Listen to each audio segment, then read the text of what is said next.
Okay, welcome back from that break. You're still watching Let's Talk, showing on No Limit TV. I am Obinishi Chinorum. The first discussion we have today on Let's Talk is about an alarm that has been raised by NMPRA.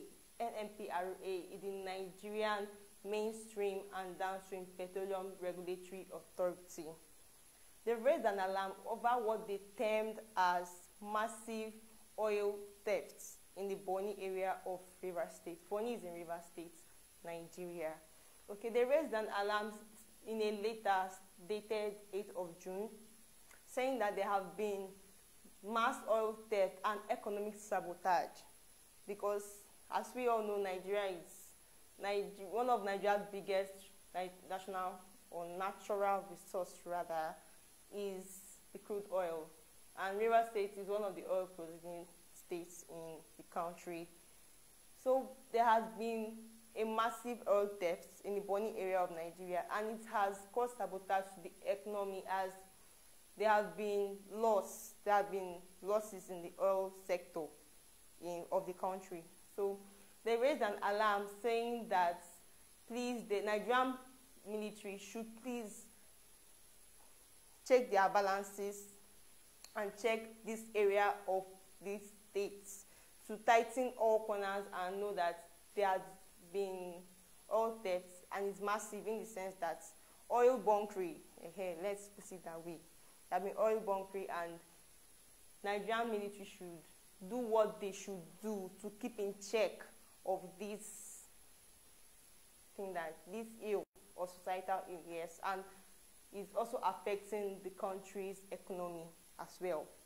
Then our second discussion today is about EFCC. Yes, EFCC raided an estate in Port Harcourt. Yes, an estate we all know as Gulf Estate in Port Harcourt. This event happened last week. Okay, but EFCC have been silent on the matter. They haven't said anything yet. So their spokesman spoke yesterday, saying that this raid was based on intelligent information from people they trust. Okay, they didn't just go into the estate, because people have been saying that some people have actually asked if do these people have the right to, invade a place like that, because it's an estate, it has its own security and all like that, all that. It's one of the, is one of the prestigious estates in Port Harcourt. Okay, so they had to go into this estate, and they arrested about 56 persons. They recovered phones, laptops, currencies, foreign currencies, and Nigerian currency as well, and other things, even cars. Okay, and people have been saying what to make them do this, and they've not said anything yet. So yesterday, their spokesman in the Port Harcourt command spoke to pressmen and said that this raid was done on intelligence reports. They didn't just go there. It was done on intelligence report, and they apprehended 56 alleged for internet fraudsters. Yes. Then our next discussion. This one, I'm so happy about it, even though some people are not happy about it. Yes, some people are not happy about it. But I'm happy. Yeah, the student loan bill has been signed by our president, Bola Ahmed Tinubu, GCFR. Yes, now GCFR. So he has signed this bill. He has signed the bill saying that it will enable, it's one of his campaigns, as you can all remember. He said this, he didn't actually say it, sure. Let me not say he said it, yes. It was let known by a presidential spokesman on Monday, 12th of June. I really liked the way it was announced. It was announced on Democracy Day. It's to help us celebrate, or let's say make the celebration more, or make us celebrate more rather, make us celebrate more about Democracy Day, this bill was passed. And the bill is to enable students get interest-free loans from a tertiary, from an education bank that will be opened by the government. Yeah. And apart from getting this loan, and the procedures to get this loan is quite flexible. It's really flexible if you've really gone through or heard the gist for the procedure. The procedure is just flexible. One of the procedures, or some of the procedures rather, I may not really say all. Some of the procedures are: one, the family or the applicants of family income should be less than 500,000 naira an annum. This is the very first. This is the second procedure rather, but this procedure will tell you that they really have a target. They have people that are targeted to benefit from this bill. They have people that they know that can't really afford education, but they want to. They have, for me, I feel they have a target audience. They have, let me not say target audience, people they have targeted, people they have mapped out as beneficiaries of this scheme. Yes, and another one is you must have been granted an admission into a tertiary institution, be it a university, polytechnic, college of education, and whatsoever, as long as it is a tertiary education, a public one at that. It is not open to students of private universities. It's open to students of public universities to enable them further their education to the way they want. Then another criteria to gain this loan is the guarantorship. The guarantorship is actually the maybe part that may really be funny, or people may not really like it, because one of the guarantors should be a civil servant that should not be less than level 12, or a lawyer with a post-call experience of 10 years. And this is the partner that people are like, will they really get these people? Yes, these people are there. These people are in Nigeria. The thing is, will they want to guarantee you for that? Anyways, we'll talk more about this right after this break.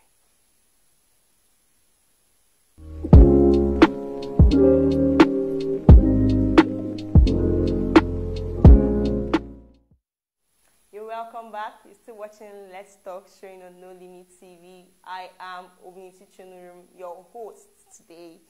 As we were saying before we went on that break, we're talking about the student loan, that student bill loan or student loan. Let's just put it like that. Student loan that has been passed by our president. As I said before we went on a break, it's part of the fulfillment of his campaign, okay, to build capabilities, or to build the youth rather. Yes, to build the youth. Then I was talking about the criteria to gain this loan. We talked about the guarantorship. We talked about the annual income per annum for the applicant or the applicant's family. Okay, then people were like, okay, this bill now has been passed. It's good, it's fine. But I don't know if everybody knows about the punishment for not paying this bill. Okay, let me start from how to repay before you get your punishment for not paying at all. The first, how to repay is after your education, okay, the payment is to start. The payment of the loan is to start 2 years after your NYSC, that is your National Youth Service Corps. That's when you start your country, okay, then you're now 2 years after. That means you have time. You have time to maybe have your own business, have who you want to work for, or scout for a job, have your own business. 2 years is enough time for you to know what to do, okay? Have a plan for you to pay your country the money they gave you to have a better education. Okay, then 2 years after, you have to start paying with the if you're a salary earner, okay, they will deduct 10%, like 10% of your salary per month. Even if you're a business person, they have to deduct 10%. But for you to be a business person, you need to stop before the 2 months elapse. You need to submit documents about your business, like business name, location, if they are, let me say, if they are stakeholders in your business, if they are partners, everything that is documented about your business should be known to the government. And they are removing 10% of your profits. Like, honestly, I'm so happy about this bill. Okay, I'm so happy that people will really want to go to school. You know, some people have passion to go to school, but they can't because of family background and so on. So this bill is really for them. As I said before I went on a break, they have targeted people that they really want to attend tertiary institutions. Okay, then I need to talk about the punishment. I'm taking time to talk about this because it is good news and almost bad news at the same time. If you don't pay, yes, if you do not pay, there is a bad news. Okay, there is imprisonment of 2 years, or you pay a fine of 500,000 naira, or the both sometimes. Yes, that is the proposed punishment for anyone who does not repay the loan your very good country gave to you to further your education. So before you take the loan, calm down and think about it, because you cannot run with Nigerian money. You cannot run with Nigerian money in any way.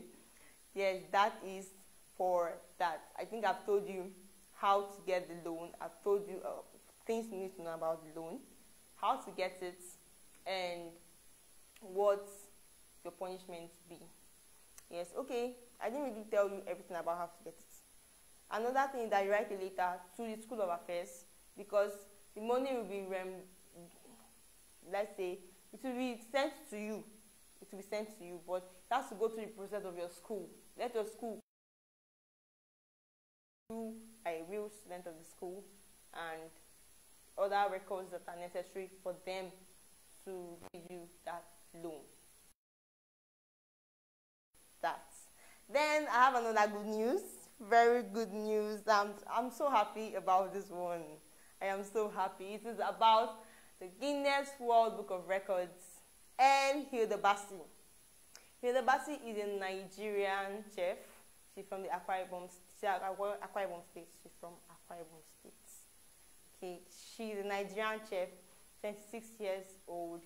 She embarked on a record-breaking journey. I'll call it a record-breaking journey on 11th of May. She was to be the former holder, who cooked for 87 hours and a number of minutes.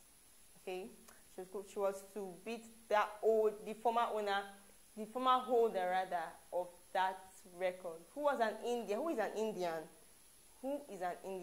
chef. So Guinness Book of Records has finally announced Hilda Basi on 11th of June as the current holder of the title of the longest time of an individual cooking. Longest individual cooking time. I think that's the right word. Yes. Longest individual cooking time. That is the title currently held by Hilda Basi. But before she was announced the holder of the title, Nigerians, I really love Nigerian energy. There is a particular energy that Nigerians give. I am so happy to be Nigerian. I would like, so this energy, Nigerians have already, before then, they have already been gingering to Guinness Book of Records that if they don't do this, But anyways, it has come. She has been announced the winner of the title. And her reaction, I don't know if you've seen the video of her reaction when she got the email. She was so happy. Her reaction was just awesome. We'll talk more about this after a break.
Welcome back. You're still watching Showing on Nolini TV, and I am your host, Obinishi Chonorum.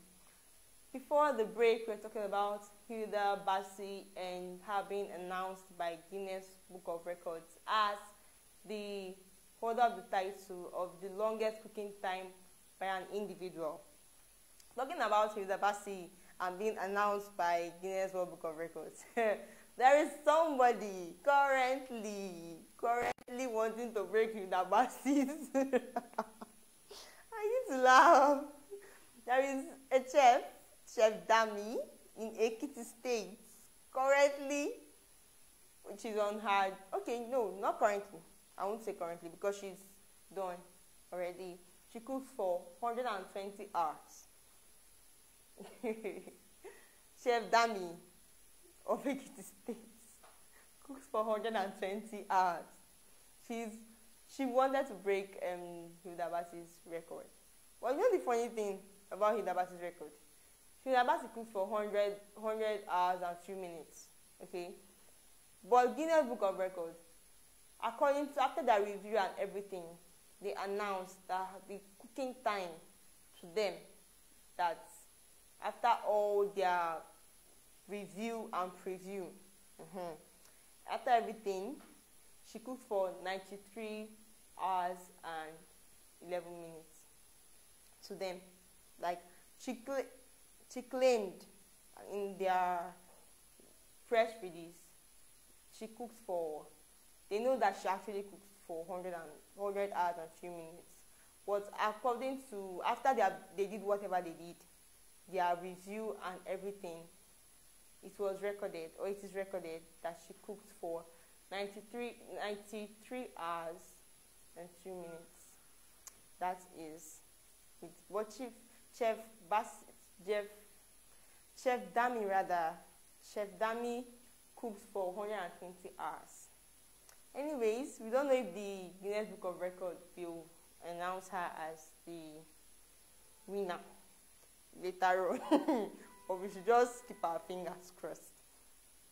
Then, happy news, yes, and good news. Our own Grammy baby, Grammy baby and artist or musician, let me use the word musician, Burna Boy, performed in the UEFA Champions League finals.